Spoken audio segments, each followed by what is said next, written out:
seminário Fecha Casa de Oração. E para conversar, chamamos nosso irmão Anderson para a leitura do livro Pão Nosso, item 16, ouçamos.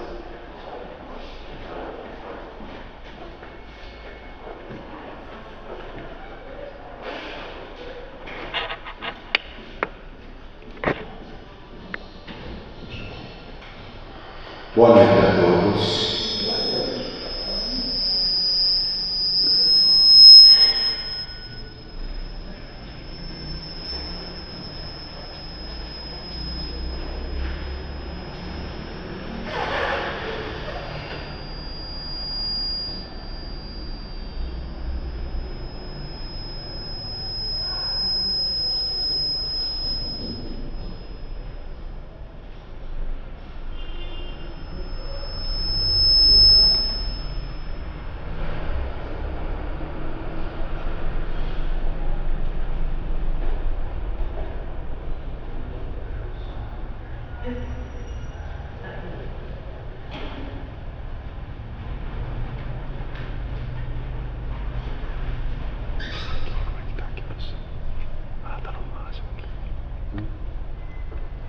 Pronto. Bom, boa noite a todos. Boa noite. A lição é do Pão Nosso, tá? A lição 116. Ouçamos. Disse-lhe Abraão: eles têm Moisés e os profetas, ouçam-nos. Lucas capítulo 16, versículo 29. A resposta ao rico da parábola ainda é ensinamento de todos os dias no caminho comum. Inúmeras pessoas se aproximam das fontes de revelação espiritual, entretanto não conseguem a libertação dos laços egoísticos de modo que vejam e ouçam qual lhes convém aos interesses essenciais. Há precisamente um século, estabeleceu-se intercâmbio mais intenso entre os dois planos na grande movimentação do cristianismo redivivo. Contudo, há aprendizes que contemplam o céu angustiados, tão só porque nunca receberam a mensagem direta de um pai ou de um filho na experiência humana.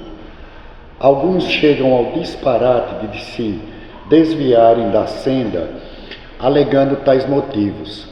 Para esses, o fenômeno e a revelação no espiritismo evangélico são simples conjunto de inverdades, porque nada obtiveram de parentes mortos em consecutivos anos de observação. Isso, porém, não passa de contrassenso. Quem poderá garantir a perpetuidade dos elos frágeis das ligações terrestres? O impulso animal tem limites. Ninguém justifique a própria cegueira com a insatisfação do capricho pessoal. O mundo está repleto de mensagens e emissários há milênios. O grande problema, no entanto, não está em requisitar-se a verdade para atender ao círculo exclusivista de cada criatura, mas na deliberação de cada homem, quanto a caminhar com o próprio valor na direção das realidades eternas. Que assim seja.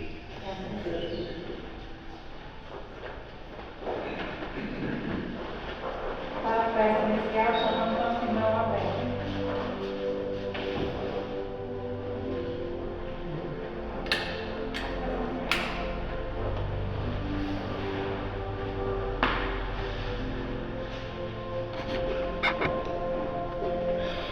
Boa noite a todos.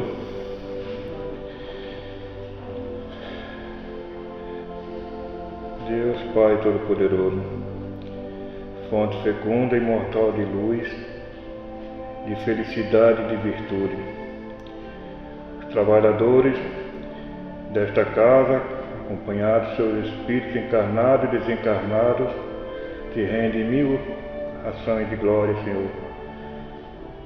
Pedem que a justiça seja feita em nossa terra, que possamos caminhar cada vez mais sob o orbe dessa terra, em busca da caridade e do amor. Fazei, Senhor, também os presentes sejam iluminados pela presença desse nosso palestrante, para que possamos absorver todas as suas informações, seus ensinamentos e suas palavras. Abençoa a todos, Senhor, em nome de nosso Senhor Jesus Cristo. Que assim seja.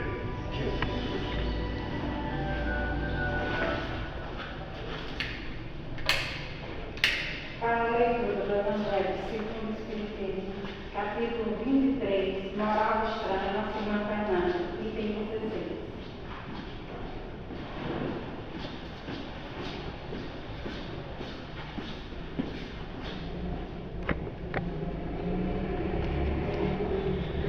Quando Jesus disse: "Não penseis que vim trazer a paz, mas a divisão", seu pensamento era o seguinte: não penseis que a minha doutrina se estabeleça pacificamente. Ela trará lutas sangrentas, para as quais o meu nome servirá de pretexto, porque os homens não me haverão compreendido, ou não terão querido compreender-me. Os irmãos, separados pelas suas crenças, lançarão a espada um contra o outro, e a divisão se fará entre os membros de uma mesma família, que não terão a mesma fé. Vim lançar o fogo na terra, para consumir os erros e os preconceitos, como se põe fogo no campo para destruir as ervas daninhas. E anseio por que se acenda, para que a depuração se faça mais rapidamente, pois dela sairá triunfante a verdade. A guerra sucederá à paz, ao ódio dos partidos, à fraternidade universal, às trevas do fanatismo, à luz da fé esclarecida.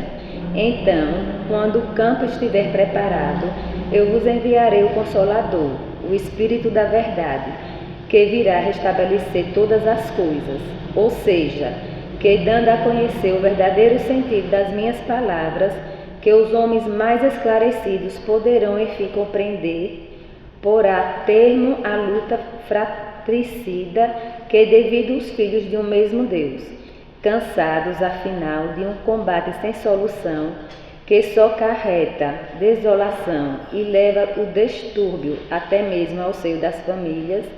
Os homens reconhecerão onde se encontram os seus verdadeiros interesses, no tocante a este e ao outro mundo, e verão de que lado se acham os amigos e os inimigos de sua tranquilidade.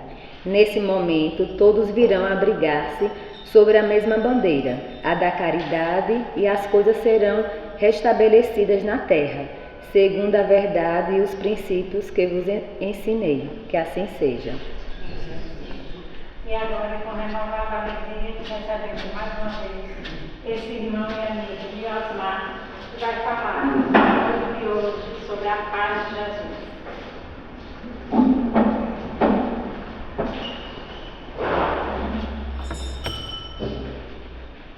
Boa noite a todos. Só assim para me prender no púlpito. Mas achei uma boa noite um pouquinho fraco, não sei se é o frio, se foi o milho antes de sair de casa, milho cozido, milho assado, né? São João é isso. Boa noite a todos. Melhor. Nós sabemos que estamos enfrentando um momento importantíssimo a nível planetário. As Escrituras Sagradas já anunciavam há muito tempo. Os tempos chegarão. Hoje nós sabemos que os tempos são chegados. Que a transição planetária, ela é presente, ela é real. Ela pode ser sentida, vista e ouvida através dos sentimentos e dos acontecimentos que estamos presenciando. Nós olhamos ao redor do mundo e observamos guerras entre países. Países irmãos, países que há 2 milênios se fizeram presentes naquela encarnação tão especial ao nosso planeta, a encarnação do nosso governador planetário, do Cristo. Nós observamos outros países que seguem, ao longo dos anos, em guerras frias. Observamos famílias em guerras, famílias desunidas, irmãos brigando entre si, pelos mais diversos interesses, muitas vezes fúteis e banais. Todo esse contexto faz com que a gente rememore o que foi lido há poucos instantes no Evangelho segundo o Espiritismo. Jesus vem à Terra com uma proposta de paz. Em momento algum, Ele vai nos convidar, em momento algum, Ele vai nos encorajar a levantar a voz, a mão, a desejar o mal para o próximo. É sempre uma proposta de paz, uma proposta de respeito, uma proposta de convivência harmônica e pacífica. Diz o Mestre: eu não vim trazer a paz do mundo, eu vim trazer a minha paz. Nós sabemos que a paz aqui na Terra tem um significado muito peculiar. Diz às pessoas que estão em paz quando a vida está materialmente acertada ou muito bem encaminhada. Se você sair à rua nesse momento e perguntar: sua vida é boa ou sua vida está boa, a pessoa vai logo pensar: eu estou com as contas em dia, os boletos estão pagos, tem um saldo na minha conta bancária, a minha família está biologicamente saudável, eu estou casado, meus filhos, como eles estão? Meu emprego, ou o emprego dos sonhos, e a minha casa? Aquela reforma que eu tanto desejei fazer. Então, a nossa mente, ela foi trabalhada para achar que ter paz, ter uma vida boa, é estar fisicamente bem, é estar materialmente bem, é estar economicamente bem. Não está de todo errado, deixemos bem claro. Mas a paz do Cristo, ela é muito diferente. Porque a paz do Cristo, ela é precedida de uma guerra. Por isso que ele diz: eu vim trazer a espada. A espada que de início vai causar o quê? Separação, estranhamento, desunião. Porque é uma espada que vai começar a pouco quebrar os vícios que nós insistimos em levar conosco.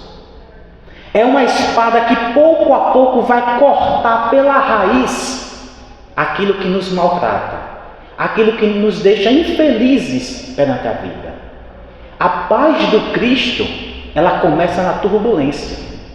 Se nós regressarmos enquanto Jesus caminhava aqui na terra e olharmos para os apóstolos, nós vamos encontrar um em especial que queria implantar na terra um reino de paz.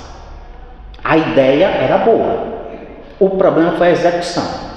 Porque Jesus, diz Viana de Carvalho, é o príncipe da paz. A proposta de Jesus é paz, ponto final.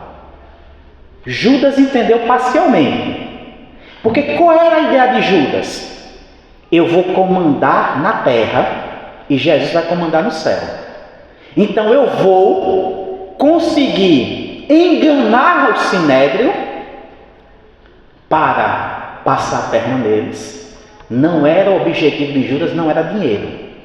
As moedas que ele recebe era apenas para não levantar suspeitas. O objetivo era outro. Só que ele não via o contexto geral que Jesus via. Então ele se atrapalha e, para implantar o reino de Deus na terra, ele comete aquilo que todos nós já conhecemos, aquela história lamentável. Jesus sabia de tudo, nada aconteceu às escondidas, mas ele permite que dentro do nosso livre-arbítrio, cada um vai escolhendo até certo ponto aquilo que deseja viver. E Judas começa uma guerra dentro dele para recuperar a paz que ele possuía quando estava ao lado do Cristo. Uma paz que, no contexto dos olhos carnais, é turbulenta. Não é serena, não é tranquila. Mas aos olhos dos bons espíritos é maravilhosa. Se nós avançarmos um pouquinho mais no tempo, nós vamos encontrar um jovem que vivia em paz no mundo. mas interiormente atribulado, Saulo. Saulo tem uma vida maravilhosa, a vida dos sonhos, jovem, bonito, de família rica materialmente falando, inteligentíssimo, com um prestígio enorme no Sinédrio, um futuro brilhante, uma noiva maravilhosa, linda, gentil, doce, amável e espiritualmente muito à frente de Saulo. Para a terra ele estava em paz, mas espiritualmente era atribulado, desequilibrado. Não é à toa que ele faz de tudo para alcançar uma carta branca, digamos assim, com totais poderes para perseguir e matar os cristãos. É nesse contexto que Jesus intervém, porque o livre-arbítrio é limitado. Você pode procurar a sua guerra, mas você não tem autoridade para levar a guerra a qualquer pessoa. Quando ele vai levar a guerra até Ananias, Jesus aparece. Porque Ananias não precisava enfrentar Saulo. Ananias precisava acolher Paulo. É esse o momento da conversão de Saulo. Ele estava em guerra com o mundo interior dele, não era com o mundo externo. Ele já havia vencido no mundo exterior, no mundo físico. Ele podia fazer o que ele bem entendesse, até certo ponto. Naquele momento que ele encontra com Jesus, a guerra interior ganha um novo capítulo. Paulo, eu preciso de você. Eu preciso que você se reorganize, que você aceite a minha paz, não a do mundo, para que você possa, ao meu lado, trabalhar pela edificação da paz no planeta. E é isso que Paulo faz.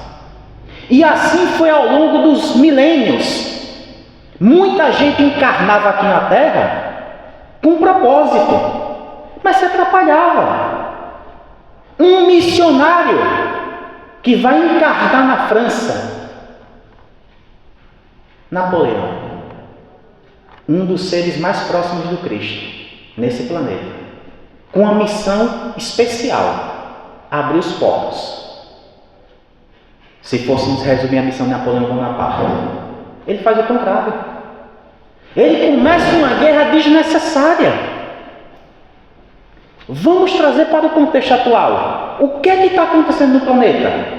Guerra atrás de guerra. Você olha Israel e Irã e se pergunta quando começou aquela guerra? Não foi agora.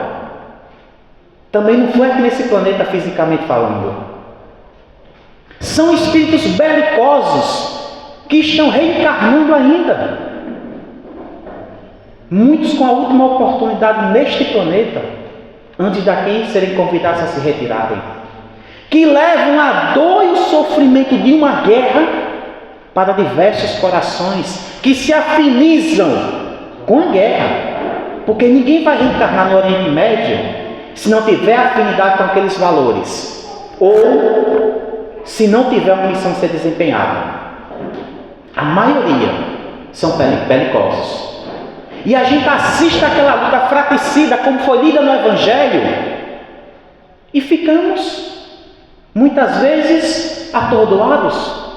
Como é possível alguém abrir a boca para dizer: estou lutando pela paz, disparando mísseis, destruindo escolas, hospitais?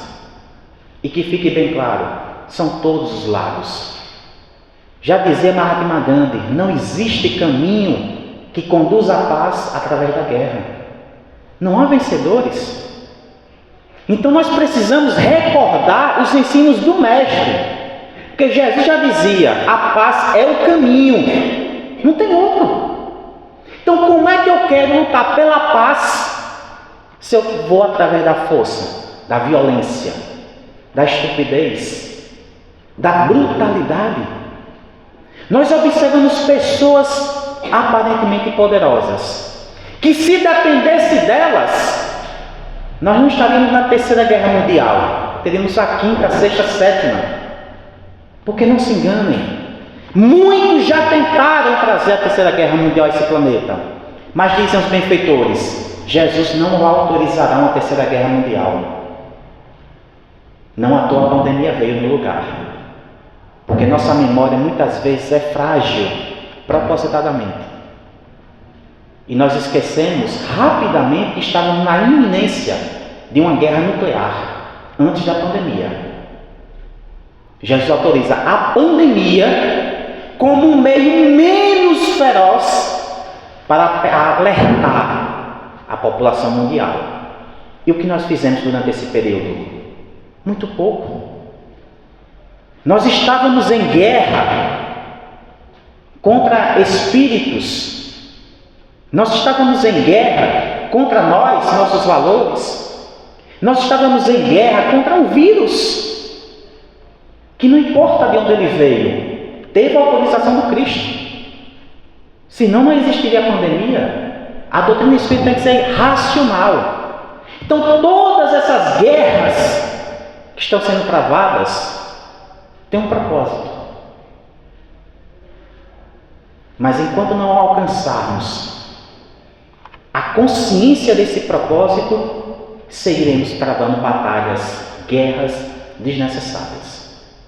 Dizem os benfeitores: há dois caminhos básicos para a evolução do espírito: o amor e a dor. Nós normalmente escolhemos a dor, poucos escolhem o caminho do amor. Nós estamos em um momento tão importante que poderíamos escolher melhor qual caminho seguir, a começar pelos nossos lares, que ainda se encontram muito em desarmonia. Jesus vai dizer, dentro daquela frase profunda, de que veio trazer a espada, não a paz que o mundo acha que tem que ser, que dentro da família, aqueles que decidissem segui-lo encontrariam resistência. Olha para a tua família hoje. Convida todos os membros para se reunirem em volta de uma mesa, no sofá, no chão, não importa, para conversar sobre Jesus. Você vai contar nos dedos as famílias que conseguirão essa proeza.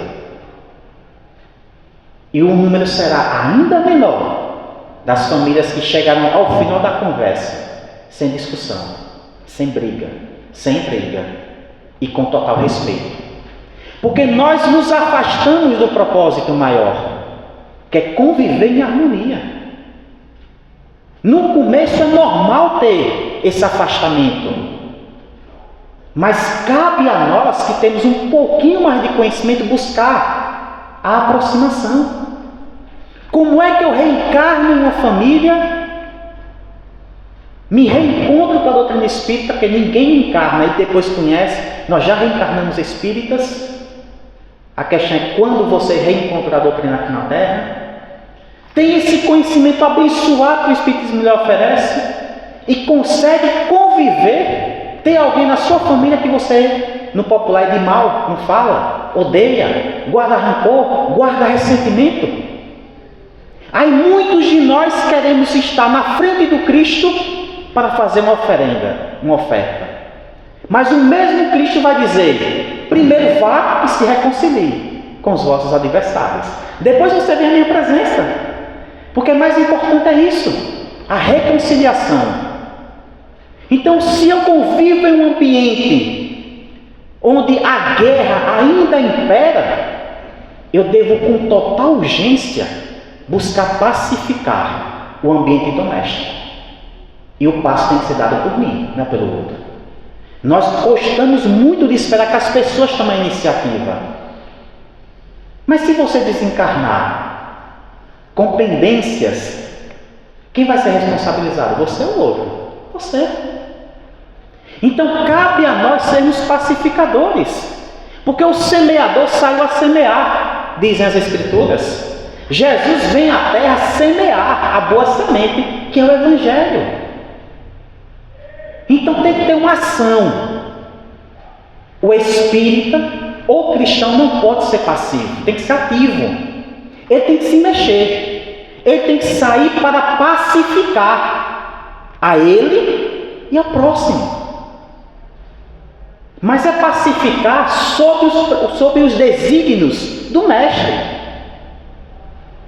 Então você vai ter na sua família uma pessoa cuja ideologia política é diferente da sua. E o que é que tem? Quer dizer que ele ou ela está errado e você está certo, ou vice-versa? Não. Nós temos que respeitar. E no Brasil hoje temos guerras e mais guerras por causa de ideologias políticas. Quando o nosso partido deveria ser o do Cristo. Somente o do Cristo. Não tem outro partido. Aí as pessoas brigam, ficam de mal, criam rixas, se matam. Tem gente que comete homicídio. Na sua família vem alguém com uma orientação sexual diversa. O que é que tem? Me mostre um lugar onde Jesus condena os homoafetivos. Gays, lésbicas e por aí vai. Me mostre um lugar. Não tem. O Evangelho é uma doutrina de acolhimento. Acolhimento. Não é de julgamento. Eu nunca esqueço, e vocês vão muito para Frei Paulo, sabem disso. Em um dos aniversários em janeiro lá em Frei Paulo, nós temos nosso coordenador espiritual, o irmão Miguel. Acima dele na casa espírita só o benfeitor, o mentor geral. E aí tinha um grupo de pessoas conversando e se aproxima um rapaz homoafetivo. E todo mundo conversando, uma pessoa do grupo pensou, não falou não tratou mal não, só pensou. Foi o suficiente para o irmão Miguel mandar uma mensagem através de um dos médios da casa. O nosso irmão não é pior do que ninguém não. Ele é diferente. Ele optou por uma orientação sexual diferente. O que não torna ele pior nem melhor. Aí vem nós e começamos a julgar as pessoas porque é gay, porque é lésbica. E travamos guerras desnecessárias. Nós reencarnamos em um agrupamento familiar para nos tratarmos bem, para nos apoiarmos, para resolvermos as contendas do passado, porque senão vai reencarnar de novo, até perdoar e até aceitar o perdão de quem te machucou. Um amigo espírita me disse essa semana ali, Osmar, eu estou perdoando todo mundo. Eu disse, por que você mudou de ideia? Ela disse, eu quero vir mais nada com essa turma, Deus me defenda, mas nunca. Eu disse, olha, não foi pelo amor, vai pela dor, né? Está doendo conviver com pessoas diferentes do que você quer para o seu convívio pessoal. Deus é tão bom que Ele vai dizer, olha, quer se libertar de quem te machuca? Só perdoar. É só perdoar. E deixa que o resto eu me viro. A gente insiste em manter o ódio, em manter o rancor, em manter esse laço invisível aos olhos humanos, que nos aprisiona. Aí você sai da família e vai para a rua, vai para o trabalho, vai para a cidade, vai para o país, e vê as pessoas criando contendas, brigas, e quando você para analisar, são coisas tão pequenas perante a verdadeira vida. Então o que Jesus vai dizer é que, pessoal, meus irmãos, acordem. Acordem, porque a paz que o mundo oferece é uma paz enganosa. É uma paz que faz os seus sentidos ficarem adormecidos para a verdadeira vida, para a verdadeira existência. A paz que o mundo oferece não passa de um conforto momentâneo, passageiro, que a qualquer momento pode ser retirado de você. Mas a paz que eu ofereço não. Essa é eterna. Essa é duradoura. Essa traz felicidade.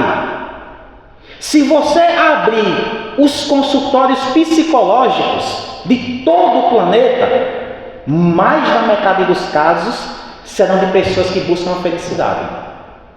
Porque não encontram na matéria. E não vai encontrar. Você pode ter a melhor vida material que possa ter aqui na Terra. Mas se for só isso, você não consegue ser feliz. Você consegue ter momentos de alegria, de diversão, de prazer, de torpeza material. Mas a verdadeira felicidade não vem da matéria. Vem do seu interior. Vai dizer os bons espíritos, pergunta a uma mãe o momento do nascimento do primeiro filho. o que ela sentiu naquele momento de êxtase? Pergunta a mesma mãe, o momento que ela ganhou o primeiro veículo, o primeiro carro na vida dela. Qual dos dois momentos ela sentiu mais felicidade na vida dela? A resposta dirá sobre a evolução daquele espírito. Então nós precisamos olhar diferente para a nossa existência carnal e buscar a paz dentro de nós. Porque se você começar a procurar a paz lá fora, você vai encontrar só guerra, discussão, debate, intriga, polêmicas. Mas se você começar a edificar o reino de Deus dentro de você, essa paz dentro de você, aí sim, você vai conseguir ter uma vida plena. Jesus ia passando por Jerusalém, para na frente do templo, e está lá vários sacerdotes. Um jovem, Hanã, se aproxima de Jesus e pergunta: Nazareno, o que fazes por aqui? A Jesus: venho em nome do meu Pai instituir o reino de Deus nos corações humanos. Jesus não fala na terra. Isso é interpretação nossa. A gente acha que a terra vai se tornar o reino dos céus. Não.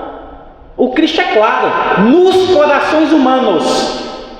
Porque onde você estiver, se Deus estiver instituído dentro de você, ali será o seu céu.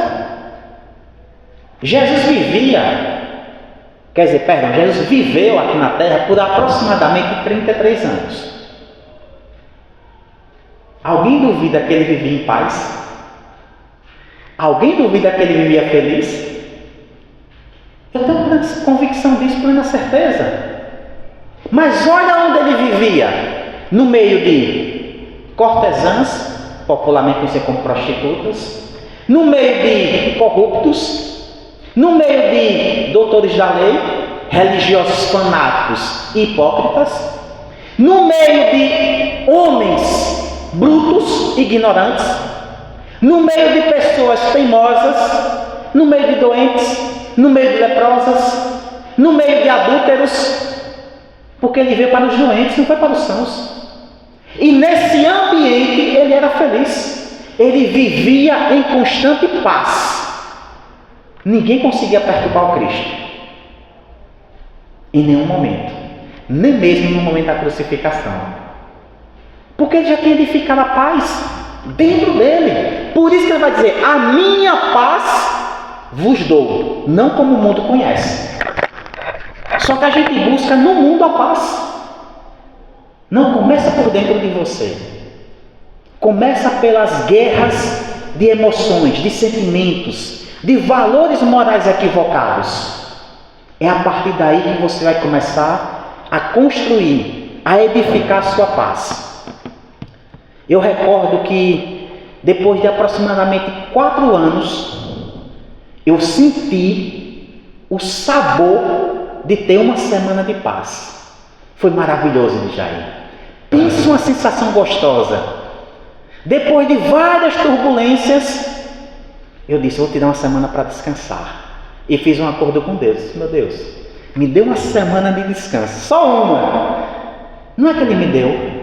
Não apareceu um problema, não apareceu um cliente problemático, não apareceu nenhuma doença, ninguém desencarnou, e eu ficava assim maravilhado, dentro da minha residência, assistindo, comendo e lendo. E eu olhava assim para o mundo e dizia: isso é paz. Deve ser um pouquinho, muito distante ainda, do que espíritos mais avançados sentem, servindo, amparando, amando, cuidando de todos nós. Então é possível ter uma vida boa aqui na terra, mas aos olhos de Deus. Porque se a vida boa que você procura, se a paz que você procura for aos olhos carnais, aí vai ser fácil. Viana de Carvalho, espírito, vai dizer o seguinte: Jesus, que é o príncipe da paz, nasceu numa manjedoura, passou entre os homens sem distintivos e sem palácios, sem ouro e sem legiões. Seu reinado foi a revelação do amor entre os simples. Nesse ambiente simples, humilde, ele conseguiu instituir um reinado de amor em vários corações, sem jamais impor o que quer que seja. Certa vez perguntaram ao Cristo, ele já havia desencarnado, e aí eu vou deixar uma pergunta aqui para vocês, só por curiosidade, e não vou dar a resposta, tá bom? Qual foi a última fala do Cristo aqui na Terra, antes de ascender? Pai, perdoa, porque eles não sabem o que fazem. É uma das mais respondidas, Marcos, mas não é ela. Lembrando o tempo de escola que as professoras faziam as perguntas, né? Tarefa de casa. Essa é muito boa a resposta, por sinal, mas ainda não é ela. Em tuas mãos entrega o Espírito. Também não. Lembram de A Caminho de Emaús? Jesus, dias depois da crucificação, dias depois de ter aparecido no domingo, ele vai se aproximar de 2 apóstolos que estavam indo para Emaús. E ele começa a conversar e os apóstolos não se deram conta que era o Cristo. Ele vai conversando e ao final ele solta algumas palavras e vai embora. Naquele momento, os 2 apóstolos param e dizem: era o Cristo. Estou dando a dica para vocês, depois pesquisem em casa. Mas, vou matar o curioso do coração, né? Nesse contexto, fazem uma pergunta ao Cristo: Mestre, por que você não impõe a paz na terra? Porque alguém duvida que Jesus poderia dizer: olha, acabou guerra, acabou conflito, Israel e Irã se aquietem, Rússia e Ucrânia se aquietem, Brasil se aquieta, para todo mundo ficar em paz agora, não tem mais guerra. Ele pode fazer isso, mas ele veio para cumprir e não derrogar as Escrituras. Ele veio para cumprir as leis universais, não foi para transgredi-las. Aí Jesus responde: o amor não impõe nada. Ponto. Aí Viana vai dizer: seu reinado foi a revelação do amor entre os simples. O reinado do Cristo é um reinado de amor. É pelo amor que a paz aparece nas nossas vidas. É pelo amor que ela continua. E é pelo amor que ela fica para sempre. O amor, ele é respeitoso. O amor é sereno, é calmo. O amor não traz a guerra, não traz o conflito. A gente comumente falamos entre nós: eu amo, mas eu odeio. Não. O ódio é só o amor incompreendido ainda. Um dia vai se tornar amor. Você está num processo de amar, de despertar esse sentimento puro, nobre. Então Jesus, que já conhece o amor, vai respeitar também o nosso desejo de guerrear interiormente e também no nosso externo. Diz Viana de Carvalho: suas armas foram em todos os dias a bondade e o perdão. Ora, está lá Jesus crucificado, pede água. Dê-me água. A gente acha que era água física. Não. Cada palavra e cada momento de silêncio do Cristo tem um significado gigantesco. Qual era a água que o Cristo pedia?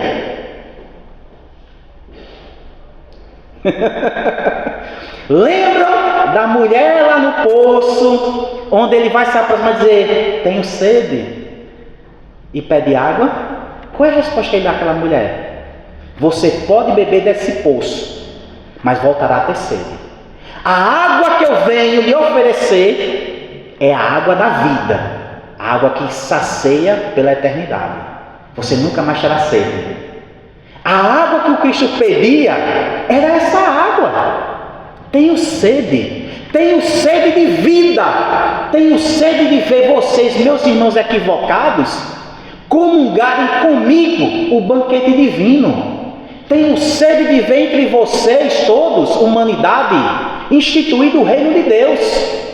Tenho sede de ver entre vocês o perdão sendo praticado na sua pura essência, da bondade existir entre vocês. E aí vão e dão vinagre para ele beber, simbolizando o amargor das nossas decisões, das nossas escolhas. Porque quem ama e vê o outro escolhendo errado, sente esse amargor. Pergunta para uma mãe que nesse momento tem um filho na penitenciária, o que ela sente quando lembra do filho? O mesmo gosto de um vinagre quando é ingerido pela boca. Pergunta a um pai o que ele sente quando vê que o filho é enveredou pelos caminhos das drogas.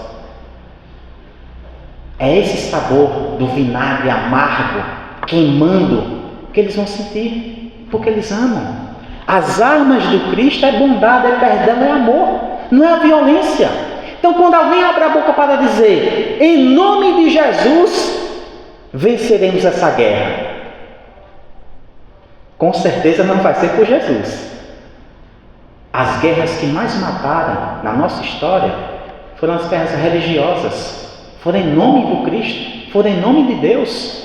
As maiores barbaridades, atrocidades, cometidas em nome daquele que só queria que nos amássemos uns como os outros.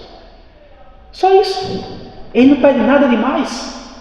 Diz Viana de Carvalho, seu diadema foi a coroa de espinhos. Muitos de nós brigamos entre nós, guerreamos, para termos um posto de destaque. No passado, coroas, reinados. Hoje, influência, poder, dinheiro, fama, são os diademas que nós buscamos na sociedade moderna. Quem tem mais seguidores nas redes sociais? Quem tem mais dígitos na conta bancária? Quem viaja mais? Quem tem as roupas de marca? Se é que são de marca. A diadema do Cristo foi uma coroa de espinhos, que foi cravada com muita força para torturá-lo. Não à toa o sangue lava o seu rosto na hora, simbolizando que na vida nós teremos aflições, nós teremos dores, nós passaremos por momentos dolorosos, mas podemos nos reerguer quantas vezes forem necessárias. Quantos de vocês encarnados e desencarnados já tiveram em várias ocasiões tantas coroas de espinhos nas suas cabeças, tantos momentos desafiadores, dolorosos, que vocês perguntaram, não vai dar, dessa vez não vai dar, dessa eu caio e fico no chão, e você ia lá, mais uma vez vencia, mais uma vez se erguia, mais uma vez se levantava, tirava a coroa de espinho da cabeça e olhava para ela e dizia, eu venci. Não o mundo, mas a mim mesmo.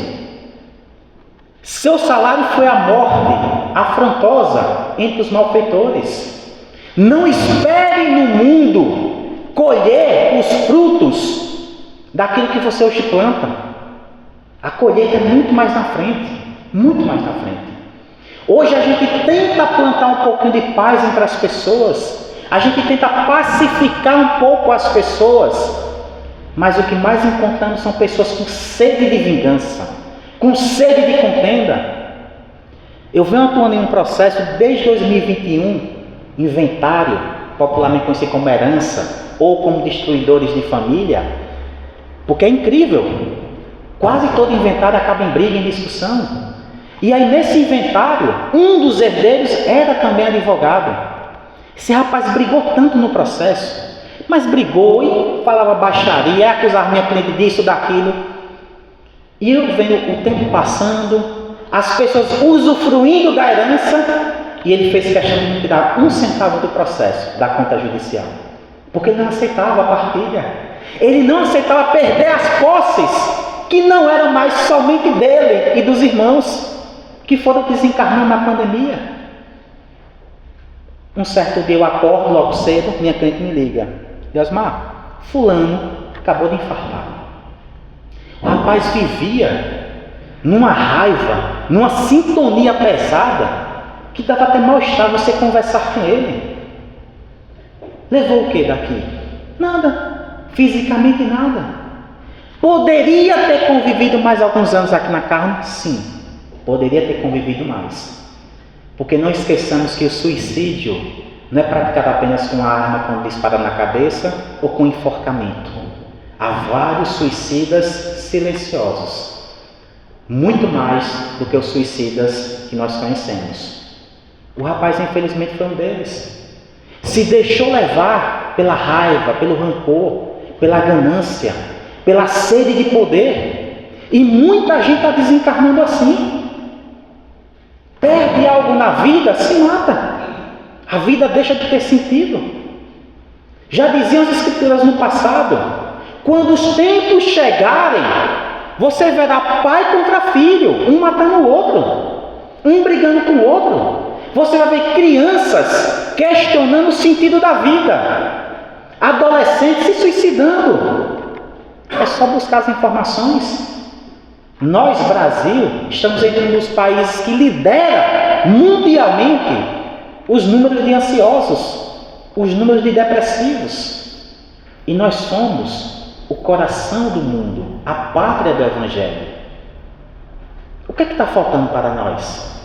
Para nós vivermos esse Evangelho do Cristo, para nós sentirmos essa paz em nossas vidas, para que não venhamos a ter um desencarne desnecessário, porque desencarnar todo mundo vai, mas você pode escolher sim a forma como vai desencarnar. Quem disse que não? Quem disse que tem que ser com muita dor e sofrimento? Eu tenho visto muitas pessoas desencarnarem de uma forma tranquila. Mas você olha o histórico da pessoa, é luta atrás de luta, e não reclama, não lamenta, não briga, acolhe. Aí vai dizer aos benfeitores: acolha a dor como uma amiga silenciosa que fará parte da sua existência, ao invés de querer brigar com ela. Então Jesus teve como salário uma morte agonizante aos olhos carnais. Aos olhos espirituais, diz Humberto de Campos, o irmão X, era Jesus dando os últimos suspiros na cruz e seres angelicais se aproximando dele. Espíritos altamente luminosos que coordenam ao lado do Mestre esse planeta. Espíritos que vieram receber o nosso governador planetário. Então, aos olhos espirituais, a missão foi 100% sucedida, bem sucedida. Poderia ter ultrapassado 100%? Sim, se nós cooperássemos para isso. Por insígnia de poder, ofertou-se-lhe uma cana à guisa de cedro. Quantas humilhações o Cristo passou na Via Áurea? E ele nunca revidou nada, nem com o olhar, nem com a palavra. Enquanto caminhava, uma mulher singela de olhar doce, mas triste, observando o caminhar do Cristo, se oferece para conduzir a cruz do Mestre, a cruz física. Jesus disse: não, minha querida, pode acalmar o teu coração, porque eu estou com Deus. Quando nós carregarmos as nossas cruzes com um sorriso no rosto, com o coração aberto para a vida, ela se tornará tão leve, mas tão leve, que nós duvidaremos que há uma cruz em nossas costas. Só que nós colocamos um peso muito maior nas nossas batalhas. Nós colocamos uma sobrecarga na nossa vida. Não é à toa que o Cristo vai dizer: vinde a mim todos vós que estáis aflitos e sobrecarregados, que eu vos aliviarei.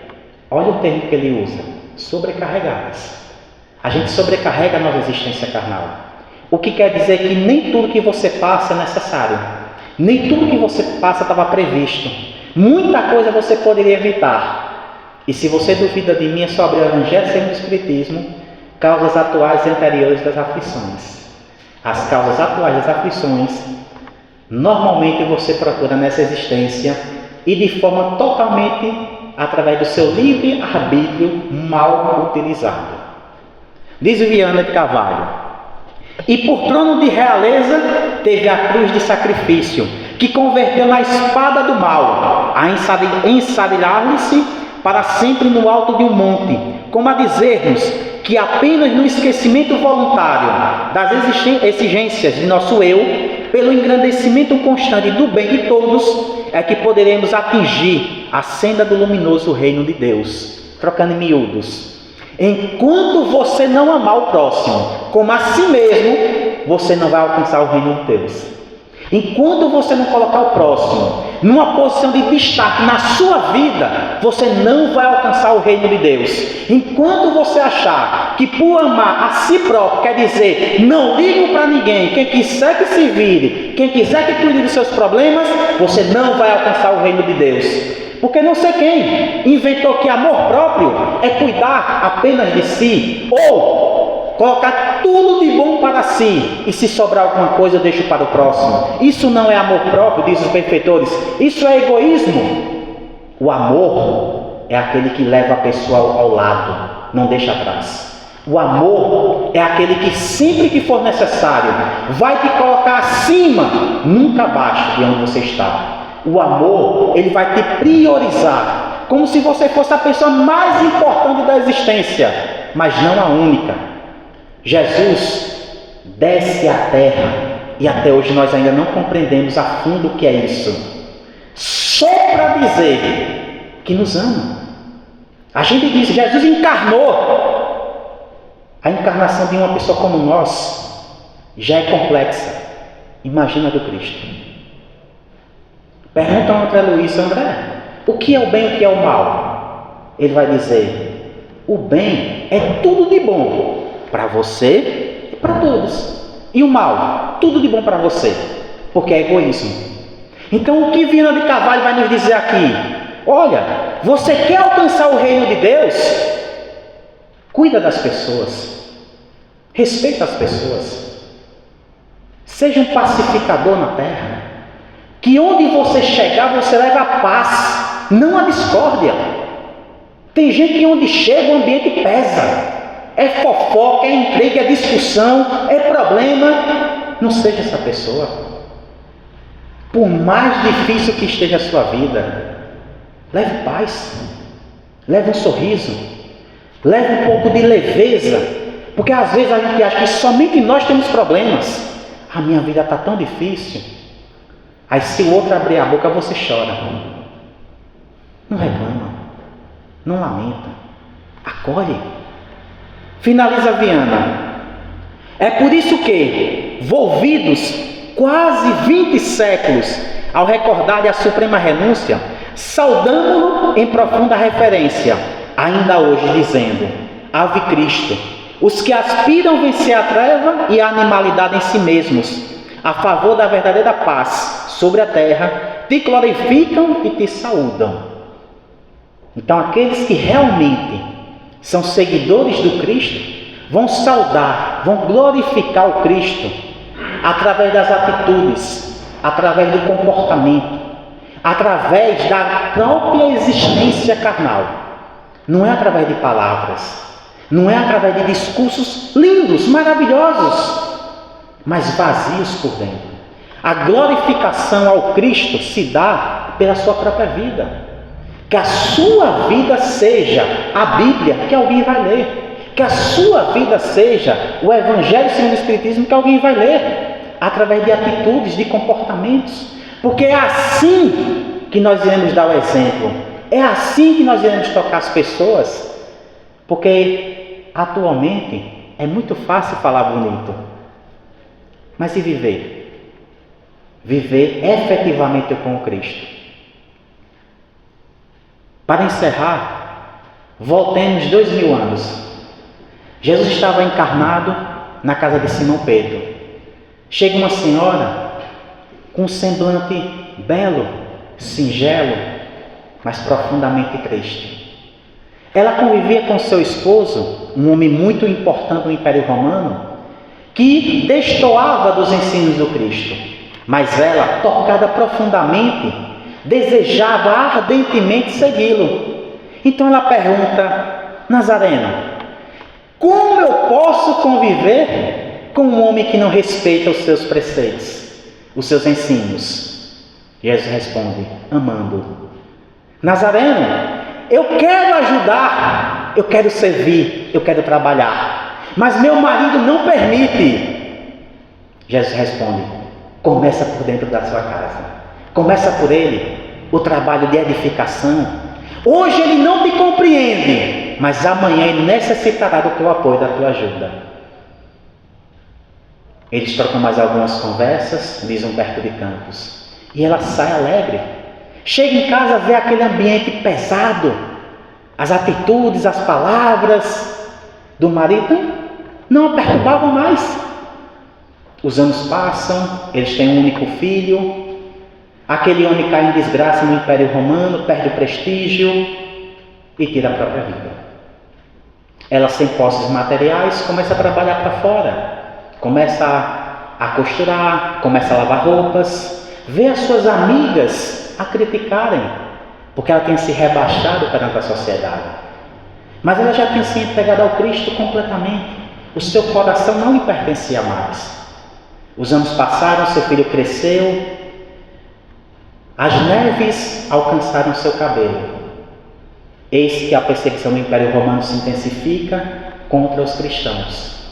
Ela é presa ao lado do filho, levada até os postes de madeira, onde eles eram queimados vivos. Vê o seu filho gritando, apavorado, desesperado: mãe, me livra da morte, mãe, me livra da morte. O soldado romano, com a tocha acesa nas mãos, observando o pavor daquele jovem, daquele adolescente, olha para aquela senhora e diz: irei propor-te um acordo. Negue o Cristo e eu solto você e seu filho. O jovem então ficou feliz: oba, minha mãe vai negar Jesus e vai nos salvar. Só que ela ficou em silêncio. O jovem então olha para a mãe e diz: abjura, ou seja, nega, abjura esse homem. Não vês que o seu próprio filho corre risco de vida? E ela diz: calma, você não pode falar de Jesus. Então o soldado romano vem naquela mulher de fibra, de força, diz: nega esse Nazareno. Não vê que ele não lhe deu nada? Eu posso lhe dar sua vida, eu posso dar sua liberdade, você só precisa negar. Ela disse: não. Então o soldado romano, antes de acender o envolto daquela senhora, diz: foi isso que ele te ensinou? A morrer? Ela disse: não. Ele me ensinou muito mais. Me ensinou a te amar. Pode acender ao fogo. Quando o soldado romano acende aquele fogo, que as labaredas de fogo começam a alcançar o corpo daquela senhora, ela sente no seu ombro esquerdo uma mão leve e serena a tocá-la. Ela olha para o lado e vê Jesus sorrindo, dizendo: seja bem-vinda, minha filha. Você atravessou a porta estreita. O reino de Deus está pronto para te recebê-la. Essa era Joana de Cusa, hoje conhecida como Joana de Ângeles, aquela que acompanhou por tantas décadas o nosso querido Divaldo Franco, que recentemente retornou à pátria espiritual. E eu tenho certeza absoluta que o reencontro dessas duas almas, Divaldo e Joana, no plano espiritual, é digno de um filme para aqueles que tiveram merecimento de assisti-lo. Eu desejo a vocês uma vida repleta de paz, de serenidade e de tranquilidade. Que as guerras interiores e exteriores não alcancem vocês nem seus entes queridos. E que cada um de vocês, pelas atitudes e também pelas palavras, sejam pacificadores, divulgadores da paz do Cristo, não da paz do mundo. Fiquem com Deus, um bom retorno para casa e um bom restinho de São João para todos nós.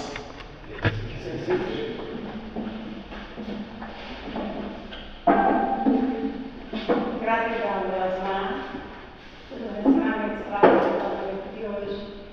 E como acontece com as doutrinárias nesta casa, cada tema é uma lição para o nosso verdadeiro despertar. A oportunidade está aí, os ensinamentos foram passados e possamos, ao chegar em casa, refletir e ter a certeza absoluta do nosso crescimento espiritual, como espírito eternos que somos, só depende de nós, como Jesus mesmo nos ensinou, a cada um segundo suas obras. Que não percamos essa oportunidade, para que possamos merecer voltarmos a essa terra, num mundo de regeneração. Para encerrar, Liosmar vai fazer a prece final e depois teremos o passe.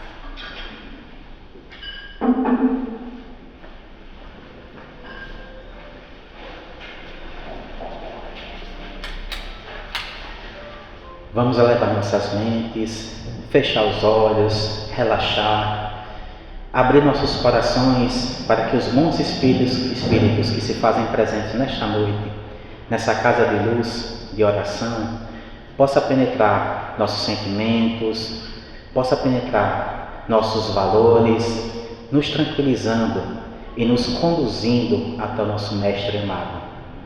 Que Deus, na sua infinita bondade e misericórdia, possa permitir a todos nós transitarmos por esse momento de transição planetária da melhor maneira possível. Que dentro da sua misericórdia infinita, Ele não permita que uma nova guerra mundial ou nuclear venha acontecer. Que Ele possa tocar as mentes e corações daquelas pessoas que ainda insistem em virar as costas para o seu amor, para que elas possam despertar e buscar na paz e não na guerra as resoluções dos conflitos. Que Jesus, o divino médico das almas e também dos corpos, possa restabelecer a saúde de todos aqueles que se encontram enfermos, especialmente nos seus valores equivocados. Que Ele possa tocar essas almas para que elas possam aceitar o remédio, a cura, através do amor, do perdão e da misericórdia divina. E que Maria, símbolo de todas as mães, possa socorrer, acolher e cuidar dos nossos irmãos que praticaram suicídio, bem como impedir, dentro do possível, aqueles que estão pensando em praticar esse ato impensado. Pai nosso que está nos céus, santificado seja o teu nome. Venha a nós o vosso reino, seja feita a tua vontade, assim na terra como nos céus. O pão nosso de cada dia dai-nos hoje. Perdoai as nossas ofensas, assim como nós devemos perdoar quem nos tem ofendido. E não nos deixeis jamais cairmos em tentação. Livre-nos, Senhor, de todos os males, hoje e amanhã e sempre. Que assim seja.